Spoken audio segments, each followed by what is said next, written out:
Oke, assalamualaikum warahmatullahi wabarakatuh. Waalaikumsalam warahmatullahi wabarakatuh. Selamat pagi teman-teman, apa kabarnya? Alhamdulillah sangat baik. Sehat semua ya? Alhamdulillah sehat. Tentunya semangat untuk belajar tentang apa sih usaha pelabuhan ya. Oke, sebelumnya terima kasih atas kehadirannya di pertemuan pertama ini yang nantinya saya akan menjelaskan kontrak perkuliahan, kemudian nanti akan saya lanjut pada awal materi yang akan saya sampaikan. Nah, sebelum kita mulai perkuliahan, kita absen dulu ya. Adelia, Fatria, Ferdian, Angga, Andi.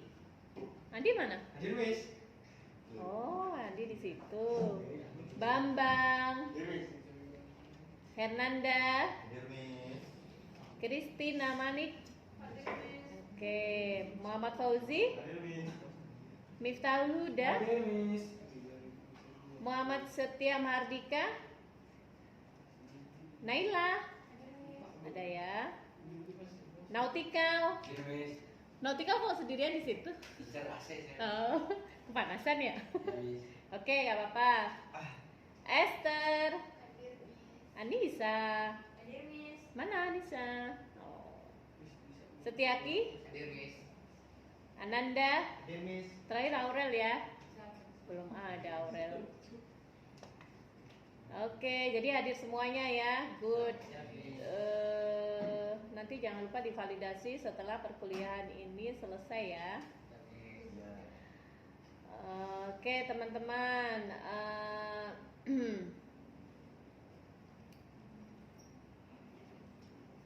nah ya, di sini saya sedikit menjelaskan tentang rencana pembelajaran semester di mata kuliah usaha pelabuhan ini ya. Tentunya pertemuannya ada 16 kali pertemuan, nanti termasuk UTS dan UAS. Nah, usaha pelabuhan ini terdiri dari sebanyak 3 SKS atau 1 teori, 2 praktek ya. Jadi total 3 SKS. Nah, di sini dalam RPS sudah saya jabarkan nanti di pertemuan pertama, kedua sampai dengan pertemuan ke-16 begitu. Nah, kalau yang sekarang adalah di pertemuan kedua. Di kontrak perkuliahan sudah kemarin ya. Oke, sudah kemarin dan sudah ada kesepakatan bersama bagaimana proses jalannya belajar mengajar pada mata kuliah usaha pelabuhan. Oke, selanjutnya sebelum saya lanjutkan ke materi, apakah ada pertanyaan terkait dengan kontrak perkuliahan atau ada suatu negosiasi yang perlu disampaikan?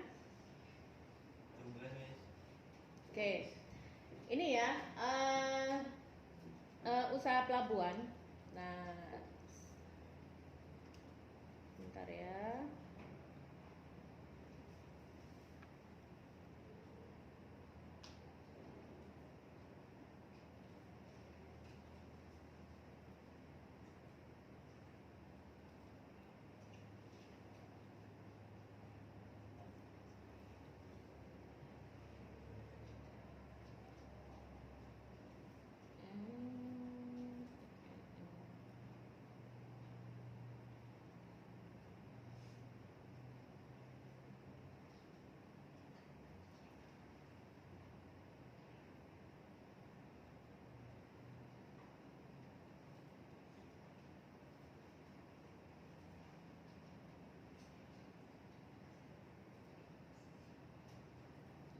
Oke, usaha pelabuhan ya.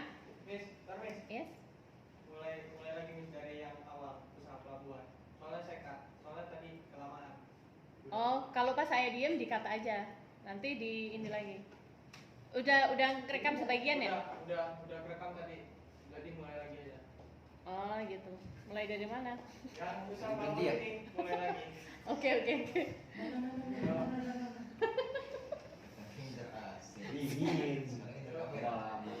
Gol.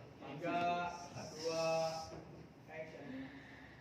Oke, usaha pelabuhan, program studi transportasi laut untuk angkatan 58 pada semester genap 2022-2023 ya, betul ya? Nah, ini ada beberapa daftar isi yang ada dalam pertemuan berikutnya ya, terdiri ada 1, 2, 3, 4, 5, 6, 7. Sementara ini ada 7 bab. Di antaranya adalah legalitas tatanan kepelabuhanan, kepelabuhanan dan fungsi dari pemerintah, pengusahaan pelabuhan, kemudian sistem transportasi nasional atau sistem transportasi yang ada di dalam pelabuhan. Selanjutnya pengguna jasa, fasilitas penunjang daripada kegiatan pelabuhan itu, pemasaran pelabuhan, kemudian konvensi internasional yang berkaitan dengan regulasi internasional yang berkaitan kemaritiman atau kepelabuhanan ya.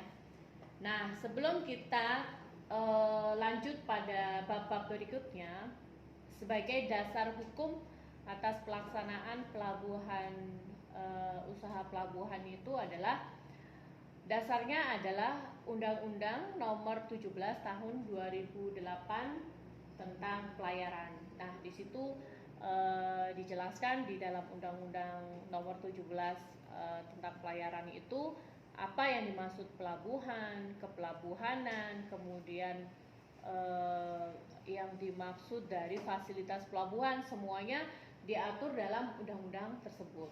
Termasuk pelaksanaan kegiatan di dalam pelabuhan juga sama ya, diatur oleh undang-undang. Nah, kemudian selain itu juga ada peraturan pemerintah nomor 20 tahun 2010 tentang angkutan di perairan ya, walaupun angkutan di perairan sudah dijelaskan di dalam undang-undang. Nah, sebagai pelaksana daripada undang-undang itu pemerintah mengeluarkan suatu peraturan tentang angkutan di perairan. Nanti teman-teman bisa searching atau download tentang peraturan nomor dan tahun yang sudah ada di sini.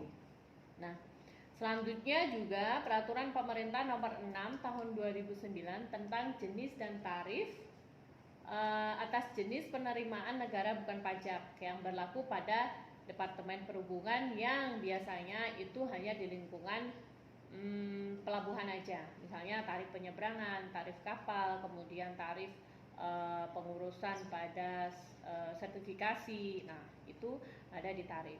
Nah, selain itu juga peraturan Menteri Perhubungan nomor 51 tahun 2015 tentang penyelenggaraan pelabuhan laut. Dan terakhir adalah keputusan Menteri Perhubungan KM 33 tahun 2001 tentang penyelenggaraan dan pengusahaan angkutan laut. Nah, ini adalah sebagai dasar hukum atau legalitas yang mengcover daripada kegiatan usaha pelabuhan. Jadi begitu. Jadi kalau teman-teman nanti ketika sudah lulus atau sudah menjadi sarjana terapan, yang nantinya profil lulusan itu adalah menjadi manajer, yang mana manajer itu mengelola manajemen atau manajemen pengelolaan terhadap kegiatan usaha pelabuhan. Nah, itu teman-teman juga harus tahu dasarnya apa yang dapat mengcover daripada kegiatan tersebut. Nah, dasar hukumnya seperti itu. Kemudian saya lanjutkan pada penyelenggaraan bidang pelayaran di pengertian PP Peraturan Pemerintah Nomor 31 Tahun 2021 itu adalah tentang penyelenggaraan bidang pelayaran yang dinamakan usaha. Selamat pagi teman-teman, apa kabarnya? Alhamdulillah, alhamdulillah baik. Sehat semua ya? Alhamdulillah sehat. Tentunya semangat untuk belajar tentang apa sih usaha pelabuhan ya.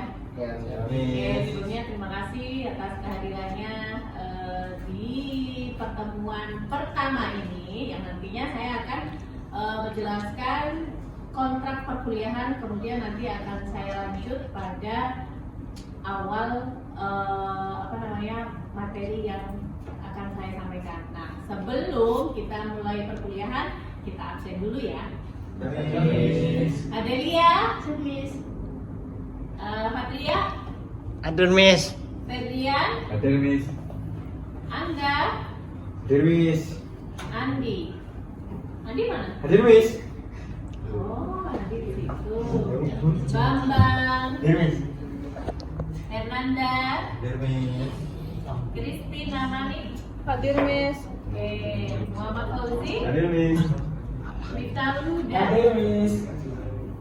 Muhammad Setia Mardika, Naila. Hadir, Miss. Ada ya. Nautikal.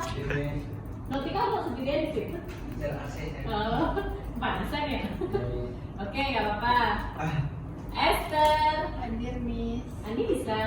Hadir, Miss. Mana bisa? Sutiati. Hadir, Miss. Ananda. Hadir, Miss. Terakhir April ya. Ya April. Oke, jadi adik semuanya ya. Good. Nanti jangan lupa divalidasi setelah perkuliahan ini selesai ya. Oke teman-teman.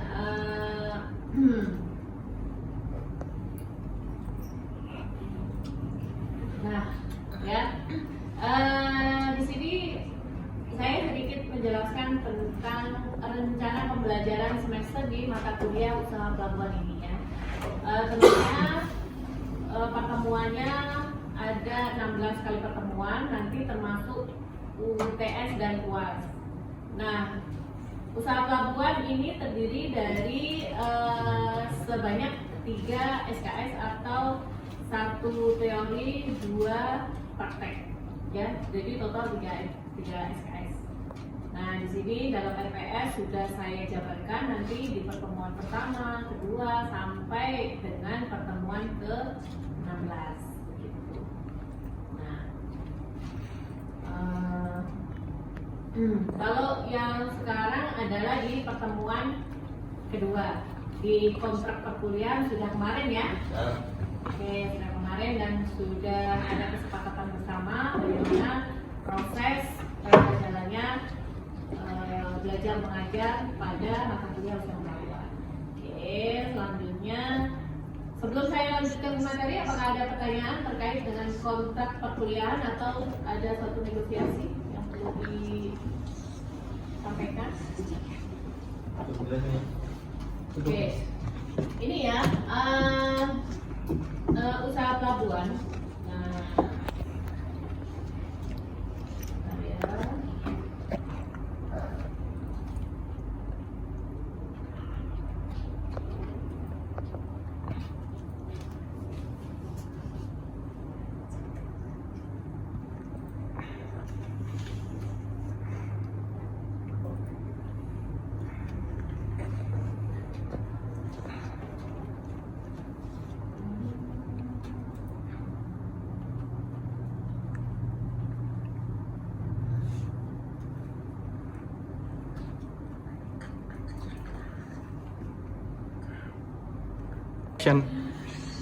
Oke, usaha pelabuhan, program studi transportasi laut untuk angkatan 58 pada semester genap 2022-2023 ya, betul ya? Nah, ini ada beberapa daftar isi yang ada dalam pertemuan berikutnya ya, terdiri ada 1, 2, 3, 4, 5, 6, 7. Sementara ini ada 7 bab. Di antaranya adalah legalitas tatanan kepelabuhanan dan fungsi dari pemerintah, pengusahaan pelabuhan, kemudian sistem transportasi nasional atau sistem transportasi yang ada di dalam pelabuhan. Selanjutnya pengguna jasa, fasilitas penunjang daripada kegiatan pelabuhan itu, pemasaran pelabuhan, kemudian konvensi internasional yang berkaitan dengan regulasi internasional yang berkaitan kemaritiman atau kepelabuhanan. Ya. Nah, sebelum kita lanjut pada bab-bab berikutnya, sebagai dasar hukum atas pelaksanaan pelabuhan usaha pelabuhan itu adalah dasarnya adalah Undang-Undang Nomor 17 Tahun 2008 tentang pelayaran. Nah, di situ dijelaskan di dalam Undang-Undang Nomor 17 tentang pelayaran itu apa yang dimaksud pelabuhan, kepelabuhanan, kemudian yang dimaksud dari fasilitas pelabuhan, semuanya diatur dalam undang-undang tersebut. Termasuk pelaksanaan kegiatan di dalam pelabuhan juga sama, ya, diatur oleh undang-undang. Nah, kemudian selain itu juga ada peraturan pemerintah nomor 20 tahun 2010 tentang angkutan di perairan. Ya, walaupun angkutan di perairan sudah dijelaskan di dalam undang-undang, nah sebagai pelaksana daripada undang-undang itu pemerintah mengeluarkan suatu peraturan tentang angkutan di perairan. Nanti teman-teman bisa searching atau download tentang peraturan nomor dan tahun yang sudah ada di sini. Nah, selanjutnya juga peraturan pemerintah nomor 6 tahun 2009 tentang jenis dan tarif atas jenis penerimaan negara bukan pajak yang berlaku pada Departemen Perhubungan yang biasanya itu hanya di lingkungan pelabuhan aja. Misalnya tarif penyeberangan, tarif kapal, kemudian tarif pengurusan pada sertifikasi, nah, itu ada di tarif. Nah, selain itu juga Peraturan Menteri Perhubungan Nomor 51 Tahun 2015 tentang penyelenggaraan pelabuhan laut. Dan terakhir adalah Keputusan Menteri Perhubungan KM 33 Tahun 2001 tentang penyelenggaraan dan pengusahaan angkutan laut. Nah, ini adalah sebagai dasar hukum atau legalitas yang mengcover daripada kegiatan usaha pelabuhan. Jadi begitu. Jadi kalau teman-teman nanti ketika sudah lulus atau sudah menjadi sarjana terapan yang nantinya profil lulusan itu adalah menjadi manajer, yang mana manajer itu mengelola manajemen atau manajemen pengelolaan terhadap kegiatan usaha pelabuhan. Nah, itu teman-teman juga harus tahu dasarnya apa yang dapat mengcover daripada kegiatan tersebut. Nah, dasar hukumnya seperti ini. Kemudian saya lanjutkan pada penyelenggaraan bidang pelayaran di pengertian PP Peraturan Pemerintah Nomor 31 Tahun 2021 itu adalah tentang penyelenggaraan bidang pelayaran yang dinamakan usaha adalah merupakan usaha pokok. Nah, usaha pokok itu sendiri apa? Nah, usaha pokok adalah jenis usaha yang disebutkan dalam surat izin usaha suatu perusahaan. Nah, kalau usaha pokok ini di perusahaan pelayaran atau perusahaan yang berkaitan dengan pelabuhan tentu menggunakan suatu izin. Salah satunya sebagai contoh adalah bentuk produk yang dikeluarkan perizinan dari Kementerian Perhubungan adalah SIUPAL. Ya, SIUPAL itu adalah surat izin usaha pengangkutan angkutan laut, yang mana perizinan atas pendirian perusahaan tersebut di bidang pelayaran itu adalah mengoperasikan kapal. Pengoperasian kapal itu apa? Ya, jadi pengoperasian kapal itu adalah pengoperasian moda transportasi di lingkungan pelabuhan. Ya, kalau moda transportasi laut tentu sandal dan belayarnya di pelabuhan, ya, di laut, dan bisa di darat. Karena sarana jalannya itu adalah laut. Beda kalau truk, kereta api itu sarana prasarana jalannya itu beda. Itu ya.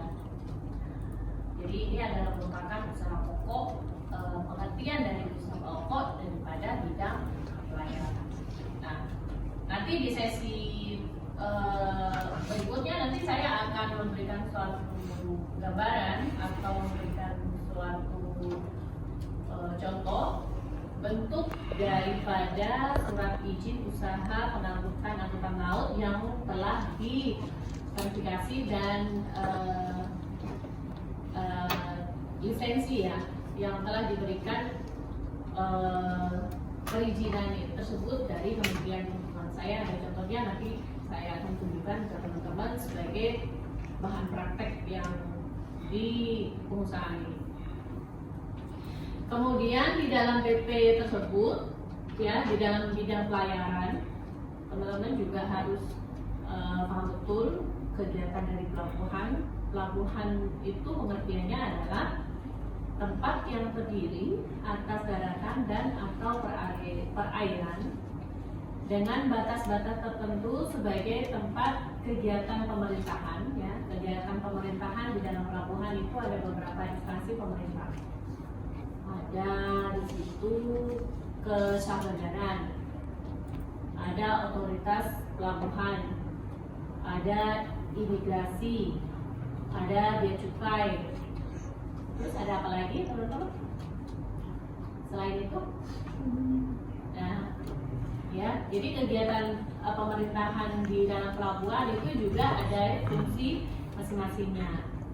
Jadi kalau kegiatan pemerintahan pada instansi kesah bandaran itu adalah fungsinya dari kesah bandaran adalah pengendalian dan pengawasan keamanan dan keselamatan pelayaran. Ya. Kemudian kalau otoritas pelabuhan itu adalah salah satu fungsinya adalah memberikan konsesi terhadap pengusaha-usaha pelabuhan. Ya. Jadi konsesi itu diberikan atau otoritas pelabuhan itu selaku sebagai pemerintah yang diberikan kewenangan atau hak atas konsesi. Nah, kemudian dan kegiatan pengusahaan yang dipergunakan sebagai tempat kapal sandar, naik turun penumpang dan atau bongkar muat barang, ya, berupa terminal, tempat berlabuh kapal yang dilengkapi dengan fasilitas keselamatan dan keamanan pelayaran, termasuk kegiatan penunjang pelabuhan serta sebagai tempat perpindahan intra dan atau antar moda transportasi. Ya. Jadi di sini pelabuhan itu juga merupakan suatu kegiatan tempat sandar kapal. Ya. Tempat sandar kapal itu yang menyediakan fasilitas siapa? Yang menyediakan fasilitas itu adalah dari otoritas pelabuhan. Nah, kemudian yang melaksanakan daripada kegiatan pengoperasian tersebut siapa? Yang melakukan kegiatan tersebut adalah sebagai operator kapal itu adalah di pihak Pelabuhan Indonesia. Nah, kalau Pelabuhan Indonesia sekarang sudah menjadi merger ya, sudah merger. Kalau dulu Pelabuhan Pelindo 1, Pelindo 2 ada di wilayah Belawan misalnya gitu ya. Kemudian Pelindo 3 di wilayah timur, head office-nya itu di Surabaya. Pelindo 4 ada di Makassar. Nah, itu adalah pembagian daripada zona-zona pelabuhan Indonesia. Nah, tetapi sekarang Pelindo itu atau perusahaan pelabuhan Indonesia adalah perusahaan badan usaha milik negara, itu sudah menjadi merger.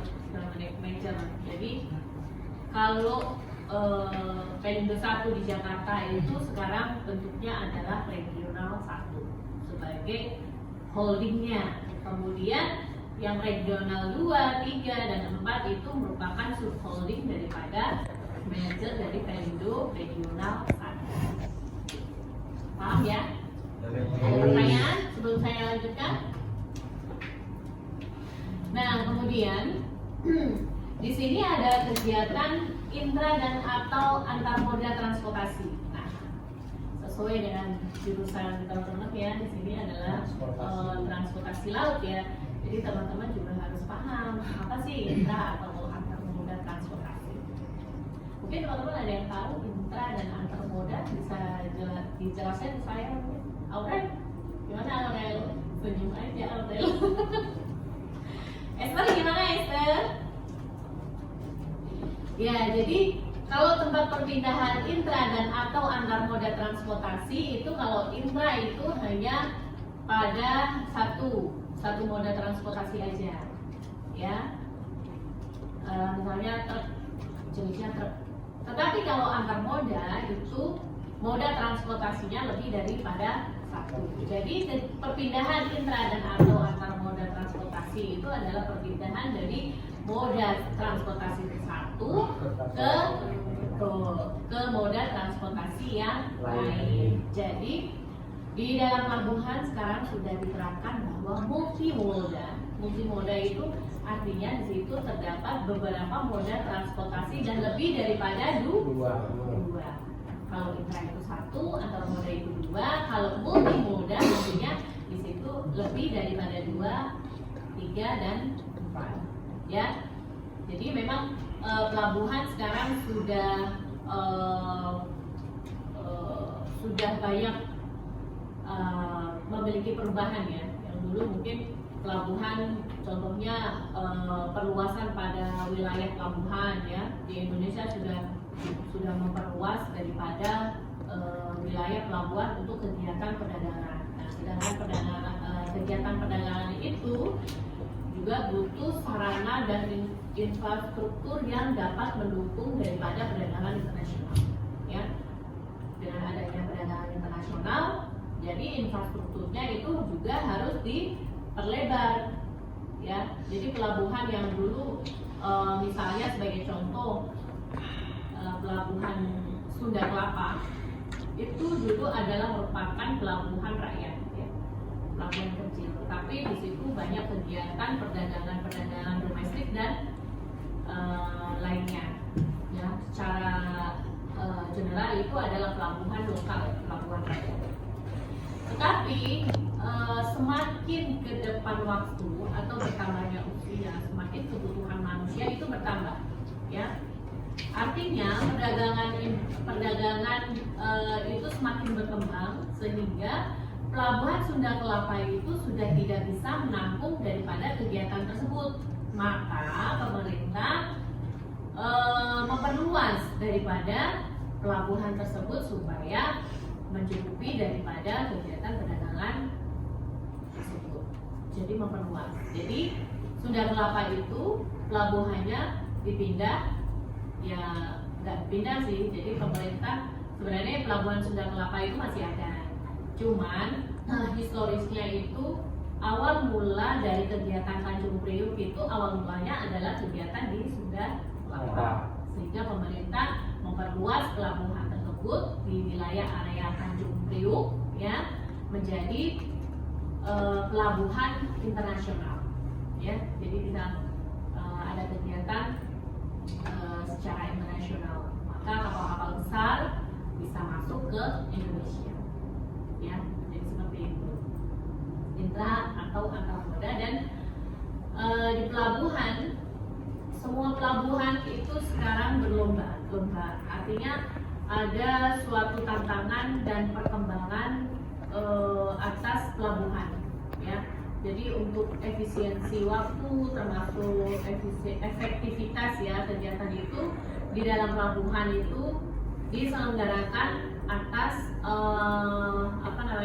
jadi transportasinya itu bukan antar moda lagi tapi multimoda. Di situ terdapat kereta api ya yang mengangkut daripada kontainer, trucking, darat, kemudian laut. Ya, jadi seperti itu. Oke, ada pertanyaan? Selanjutnya, nah ini adalah kepelabuhan dan pelabuhan internasional. Jadi ada beberapa perbedaan ya.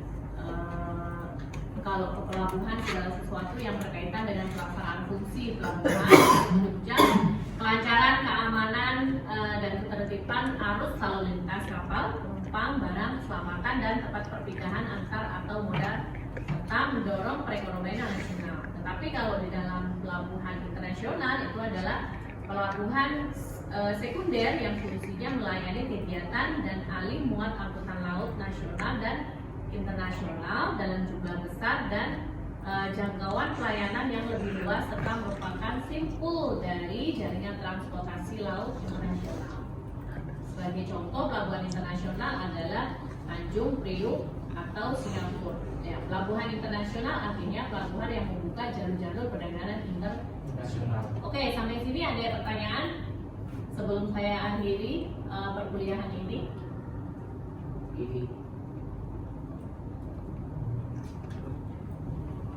Oke, Willy silakan tanya. Patria mungkin bisa jalan ke Willy. Ya. Baik, mohon izin Miss, mohon izin bertanya. Oke. Jadi, mengapa pelabuhan-pelabuhan kita masih kalah dengan pelabuhan-pelabuhan di Singapura, Miss? Dari segi mungkin infrastruktur atau mungkin dari konsumen, sedangkan di laut kita itu lebih strategis daripada punya Singapura, Miss. Oh, oke. Itu aja. Ya, Miss. Oke, pertanyaan yang sangat bagus itu loh. Willy punya pertanyaan loh. Jadi ini adalah pertanyaan yang membangun daripada perkembangan dari pelabuhan Indonesia. Kenapa pelabuhan Indonesia itu kalah dengan pelabuhan contohnya Singapura ya? Singapura itu negara Singapura itu memiliki luas itu tidak seluas Indonesia, tetapi pelabuhannya itu kegiatannya sangat luar biasa. Kenapa di situ? Karena memang satu, kalau saya lihat atau kita sama-sama melihat bahwa kegiatan tersebut itu di Singapura hampir tidak ada idle time. Nah, idle time itu adalah waktu yang terbuang atas bongkar muat. Karena di sana di Singapura memang sudah menerapkan sistem teknologi yang canggih terhadap pelayanan bongkar muat pelabuhan, ya. Termasuk Singapura itu adalah tempat pelabuhan transit, ya. Jadi kapal-kapal besar misalnya dari Indonesia mau ke Eropa itu harus transit ke Singapura. Jadi transitnya ke Singapura itu nanti barangnya atau kontainernya itu dipindah ke kapal yang lebih besar lagi.